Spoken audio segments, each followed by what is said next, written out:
Greetings, welcome back to Acadian Comics. I'm your host, James Fondren, and it's been a hot minute, but this is episode 50 of Comics Hall. I can't believe there's been 50 of these, and I gotta say, I've kind of slowed down my my visits to the comic shop. Not because I don't want to support my local comic shop or even some of the larger retailers here in New York City, but it's just I find that there's very few things that I want to see, and just being honest about it.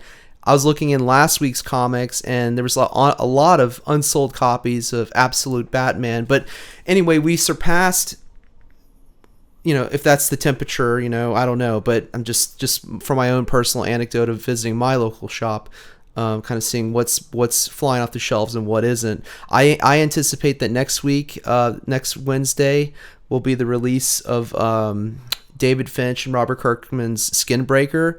I think that's going to sell big, and the store owner at Royal Collectibles told me that they ordered quite a bit. They ordered several copies to be sold at their store, so I look forward to that. But I know that we were saying that we were going to do a review of Frank Miller's 300 for the 300th, over surpassing 300 subscribers, and we certainly will do that. When I have time. What's my overall thought and consensus? Well, my overall thought and consensus is, if you've seen the movie, there are some subtle differences, but like Sin City, where Frank Miller and Robert Rodriguez collaborated on that film, this was Frank Miller and Zack Snyder, the director of Man of Steel and all these DC movies, Batman vs Superman, Justice League, all that. So we'll talk about that. I have some thoughts about it. There's some areas where I think the movie was better than the comic, quite frankly.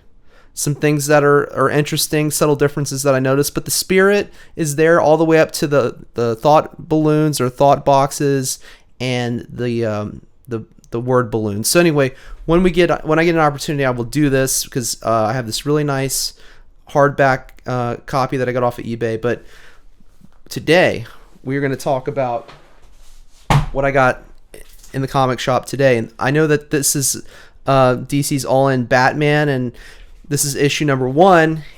And I gotta say, I haven't read it yet, but I do like seeing Batman in the gray and blue again. This is very cool, and I know this came out last week technically, but I saw that they had an issue number 1.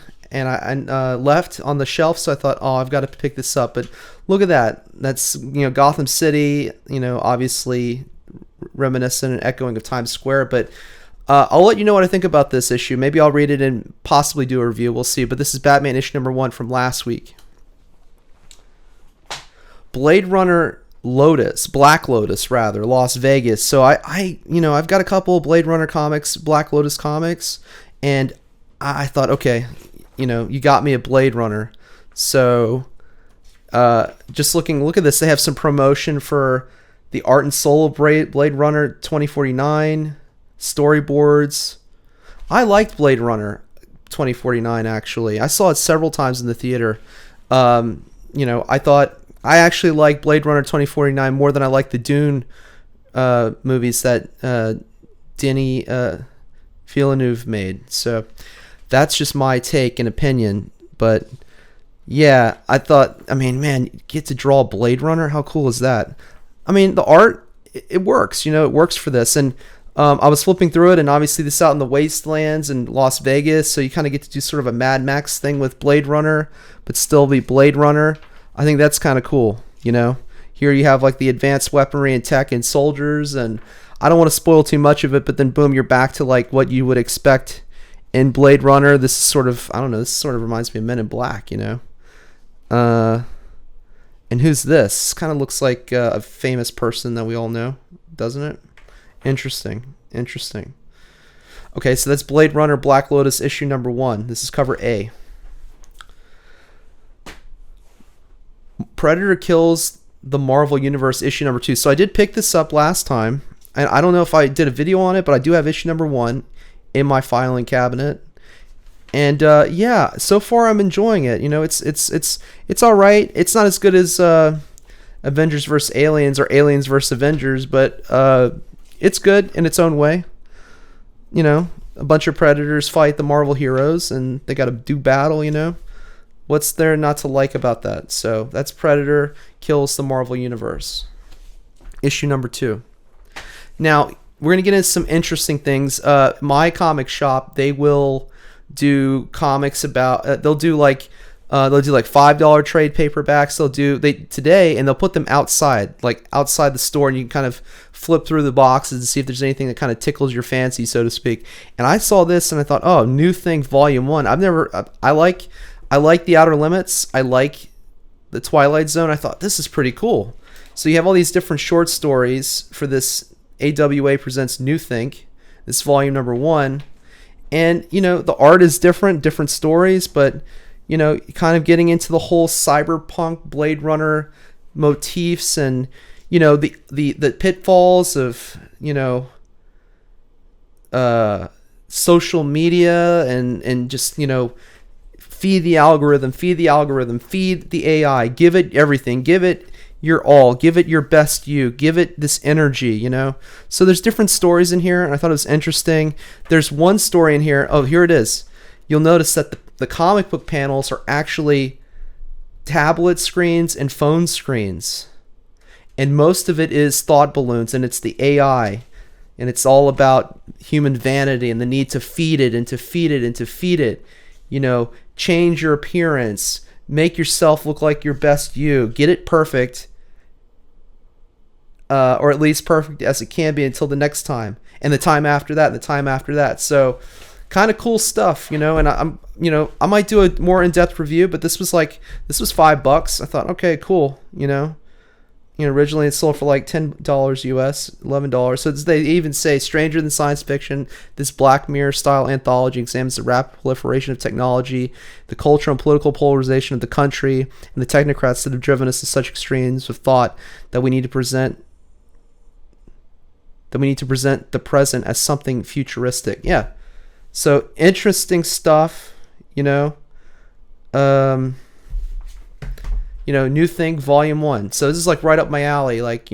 I'm a big Philip K. Dick fan. I have several of his books, Android's Dream of Electric Sheep, The Three Stigmata of Palmer Eldridge, things like that. Those types of books. The Man in the High Castle, which I read before it became kind of a series on Amazon Prime. I highly recommend The Man in the High Castle. It's kind of an alternate history if America lost World War II. So anyway, that's New Think Volume 1. And also, something that is new is this. And I thought this was so cool to take a look at. This is Batman Second Night, Book 1. So this is a Batman story that takes place during World War II. See? Friday, September 1st, 1939. And this is what you can, written by Dan Jurgens.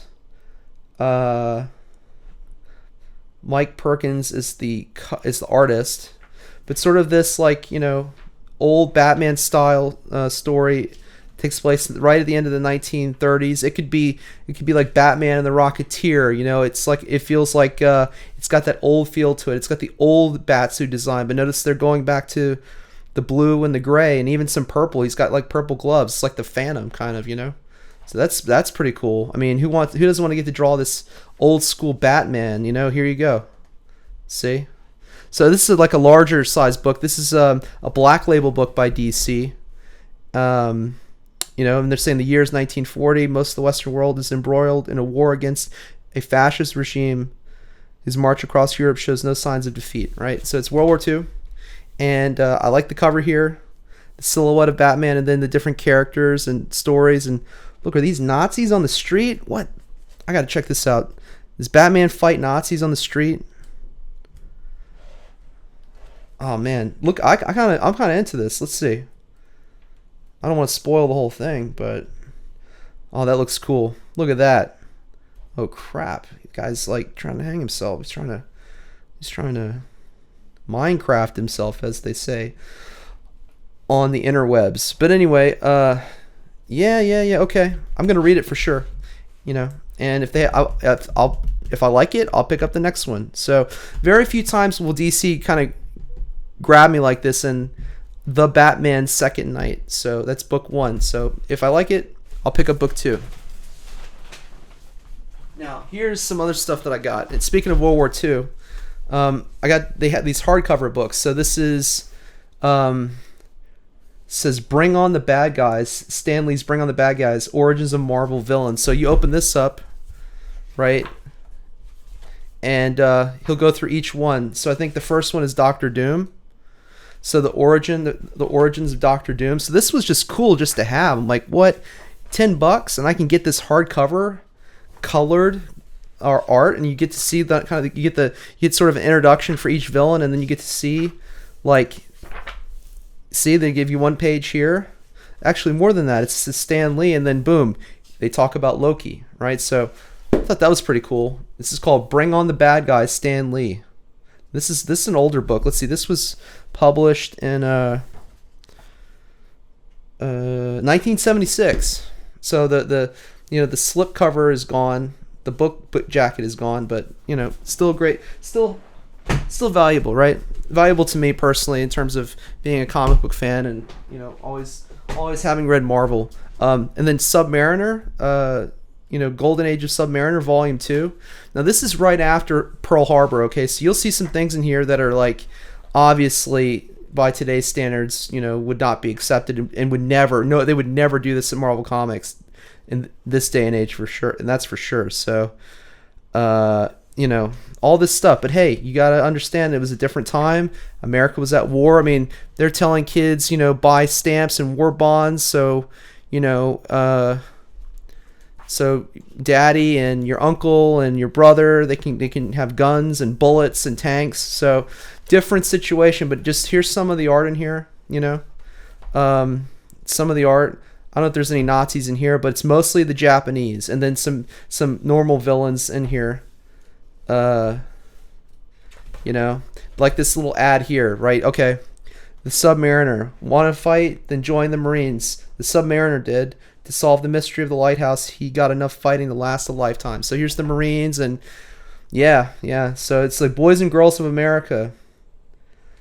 Help out Uncle Sam, Secretary of Treasury. Yeah. Pretty cool, man. Pretty cool.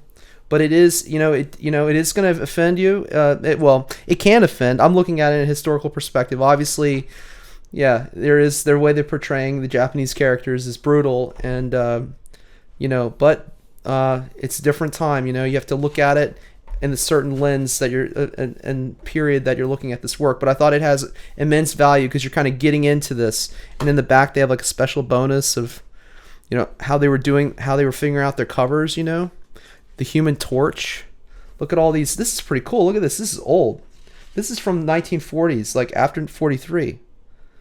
Submariner number 6.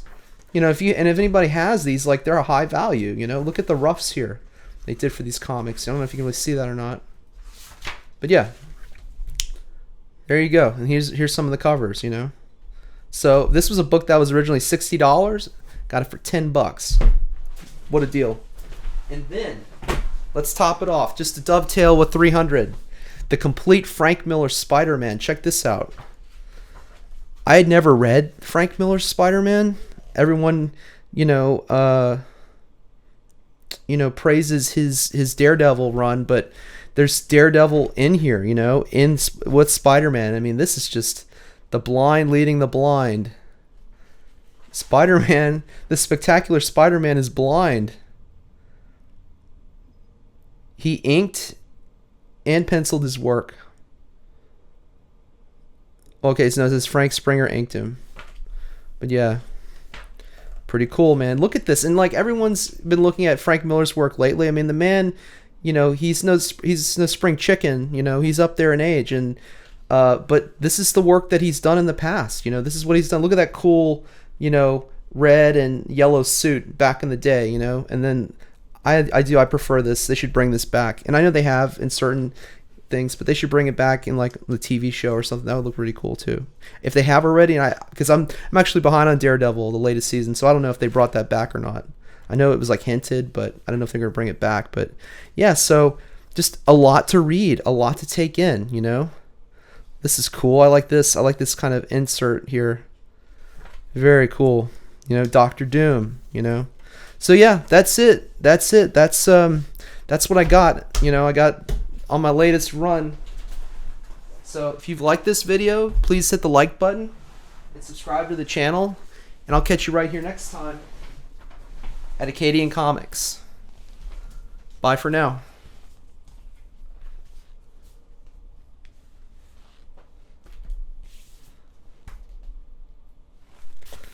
And hopefully soon, my full review of Frank Miller's 300.